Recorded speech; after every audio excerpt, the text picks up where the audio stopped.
Selamat datang kembali di channel Creepy Story, di mana kali ini saya akan membawakan cerita dari narasumber yang bernama Triwinardi. Sebut saja Arzi. Judul ceritanya adalah pendakian pertama bertemu pasar setan di Gunung Semeru. Tapi sebelum lanjut ke ceritanya, saya pastikan kalian sudah subscribe channel ini dan dinyalakan loncengnya, agar kalian tidak ketinggalan cerita lainnya dari kami. Baiklah, langsung saja kita masuk ke ceritanya. Aku mau membawakan kisah nyata dari seorang narasumber yang bernama Triwinardi atau yang biasa disebut Arzi. Entah apa yang dia pikirkan saat itu, hingga Arzi mengiyakan saja ajakan Davin. Sebenarnya hatinya sangat resah untuk menuruti keinginan Davin. Davin ini adalah sahabat dekat sekaligus anak dari Pak D-nya Arzi. Sedari kecil, Arzi tinggal bersama mereka. Pak D yang mengasuh dan menyekolahkan Arzi hingga sekarang. Jadi, itulah yang membuat Arzi sangat susah untuk menolak permintaan Davin. Arzi, apa kamu yakin mau ikut Davin ke Gunung Semeru besok? Tanya Pak D yang membuyarkan lamunannya saat itu. Sebenarnya sih aku ragu Pak D, tapi mau gimana lagi? Kasihan Davin kalau nggak aku temani. Jawab Arzi dengan penuh gelisah. Di tengah obrolan, tiba-tiba Davin datang dengan penuh semangat sambil membawa sejumlah barang untuk keperluan naik gunung besok. Zi, kita besok jadi pergi kan? Aku udah siapin semuanya nih keperluan buat kita. Kata Davin yang sangat antusias karena ini kali pertamanya Davin dan Arzi mendaki gunung. Iya Vin, kamu yakin mau ke gunung itu aja? Kenapa nggak nyoba tempat lain aja sih? Tanya Arzi mencoba untuk membujuk Davin. Alah, enggak lah. Pokoknya kamu harus temenin aku. Banyak kok teman lain dari sekolah kita yang ikut. Udahlah, kamu nggak usah khawatir. Aman kok, kata Davin. Itu yang membuat Arzi terdiam karena tak ada lagi yang bisa merubah keputusan Davin.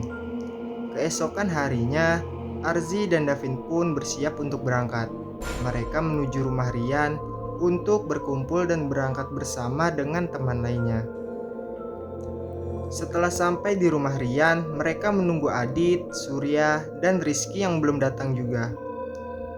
Tak lama kemudian, mereka pun datang. Woi Cuk, sorry yo telat nih, kata Rizky yang baru datang bersama Adit dan Surya. Iya nggak apa-apa, Arzi, Davin, dan Rian menjawab dengan biasa. Arzi berpikir, gimana Rizky mau mendaki gunung kalau bahasanya kasar seperti itu? Arzi khawatir kalau Rizky tidak bisa menjaga sikapnya. Ayo berangkat, keburu siang, nanti kemalaman kita sampai puncaknya, ajak Rian pada teman-temannya.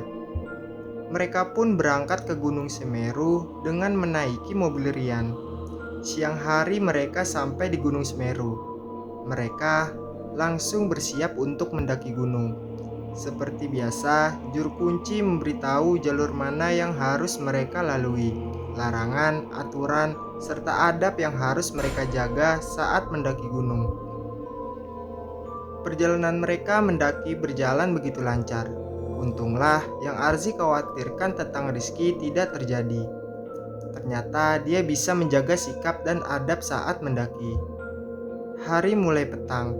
Mereka memutuskan untuk beristirahat di tengah perjalanan dan membuat tenda untuk bermalam di sana. Waktu sudah menunjukkan pukul 12 malam. Tiba-tiba, Davin membangunkan Arzi yang sedang tertidur. Zi, aku lapar nih. Persediaan makanan ini buat besok kita cari makan yuk. Siapa tahu ada yang jualan. Ini kan banyak yang mendaki. Atau kita cari apa gitu buat dimakan, kata Davin sambil membangunkan Arzi. Ini udah malam Vin, mana ada orang jualan? Sambil mengantuk, Arzi menjawab pertanyaan Davin. Udahlah, ada suara rame tuh. Pasti ada orang jualan. Kita kesana yuk, temenin aku. Nanti aku traktir deh, ujuk Davin. Arzi pun mengiyakan dan pergi menemani Davin. Melihat apa benar keramaian yang dikatakan Davin itu adalah orang berjualan. Ketika sampai di sana, ternyata benar kalau memang ada tempat ramai sekali seperti pasar. Banyak sekali yang dijual, mulai dari pakaian sampai makanan ada di sana. Ayo Zi, buruan aku lapar. Kita beli soto di sana aja yuk. Ajak Davin sambil menarik Arzi. Iya. Arzi pun mengikutinya dan ikut makan bersama Davin. Perasaan Arzi mulai aneh saat memesan makanan. Karena Arzi melihat penjual itu, tatapan matanya kosong. Dan ketika diajak berbicara pun, si penjual hanya menjawab singkat saja. Davin sangat menikmati makanannya. Singkat saja, Davin sangat menikmati makanannya. Perasaan aneh itu Arzi simpan sendiri. Hingga saat kembali ke tenda, barulah dia ceritakan semua pada Davin. Vin, tadi kamu lihat ada yang aneh nggak sama penjual dan tempatnya tadi? Tanya Arzi penasaran. Enggak tuh, biasa aja. Sotonya juga enak. Kalau kesini lagi kita ke tempat itu aja ya, nggak perlu bawa bekal. Jawab Davin sambil tertawa kecil. Aku kok aneh ya, penjualnya itu loh tatapan matanya kosong gitu. Terus aneh aja tengah hutan gini ada pasar di tengah malam. Kata Arzi yang masih keheranan. Udahlah, nggak perlu dipikir. Sekarang kan kita udah kenyang, tidur gih. Besok pagi kita naik ke puncak, biar sore udah bisa turun. Kata Davin sambil menarik sarung untuk selimut. Semalaman Arzi tak bisa tidur memikirkan pasar itu. Dia juga sempat bercerita pada temannya yang lain. Tapi tak ada yang menghiraukan Arzi. Malah menganggap itu hanya hal yang biasa saja. Karena kebetulan saat itu memang sedang ramai pendaki, jadi tak menutup kemungkinan kalau memang ada pasar. Keesokan harinya, mereka melanjutkan perjalanan. Saat itu, Arzi hanya terdiam sampai Rian menegurnya. Zi, kamu kenapa? Kok diem aja dari tadi? Masih kepikiran yang semalam? Apa kamu mau istirahat dulu? Tanya Rian khawatir. Ah, nggak apa-apa kok. Jawab Arzi singkat, karena dia tahu tidak ada yang akan menganggap serius apa yang dia pikirkan. Di sore hari saat mereka turun, Arzi masih ingat betul jalan menuju pasar yang kemarin dia datangi bersama Davin. Arzi pun langsung mendekati Davin. Vin, itu kan jalan menuju pasar kemarin. Kok nggak ada gubuk yang kemarin kita makan ya? Gubuk yang lain juga nggak ada. Tanya Arzi keheranan. Iya ya, bener. Bener ini jalannya nih. Masa gubuknya bisa bongkar pasang? Davin masih menjawab dengan sedikit candaan. Semakin kuat perasaan Arzi kalau ada yang tak beres dengan pasar yang dia dan Davin datangi kemarin malam. Sesampainya di bawah, mereka bertemu lagi dengan juru kunci. Tapi, ada yang aneh saat Arzi datang dan si juru kunci bertanya, "Gimana nak? Enak gak soto Mbah Di?" Tanya juru kunci pada Arzi. "Enak pak," sahut Davin. "Lain kali kalau malam jangan makan di luar pas kemah. Dikasih makan setan kan jadinya," kata juru kunci itu. Arzi dan Davin saling berpandangan. Maksudnya bapak apa ya? Arzi dan Davin bersamaan bertanya sambil keheranan. Yang kalian berdua temui itu bukan pasar manusia. Itu namanya pasar setan. Pasarnya para makhluk halus penunggu Gunung Semeru.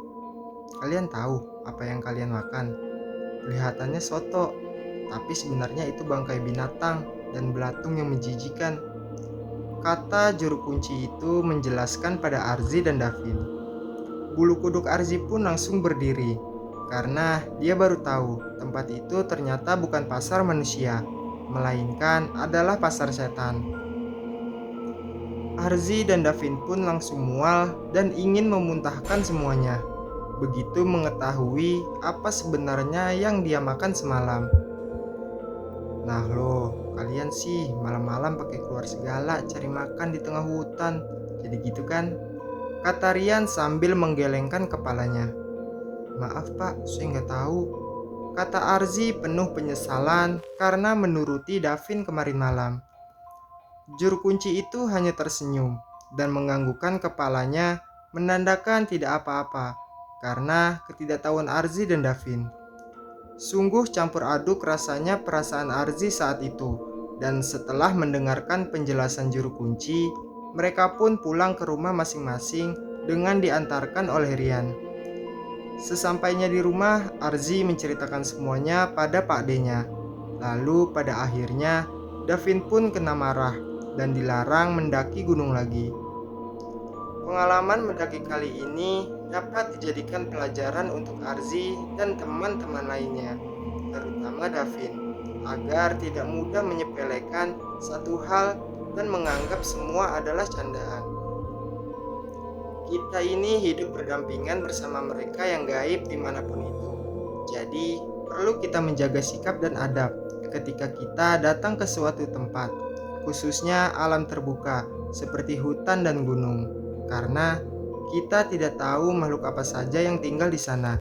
Jadi, alangkah baiknya jika sikap dan perilaku kita dijaga dengan baik, agar tidak terjadi hal buruk yang tidak kita inginkan. Semoga kita dijauhkan dari hal buruk dimanapun kita berada. Sekian ceritanya, terima kasih. Mohon maaf atas segala kekurangannya. Salam dari kami, Creepy Story.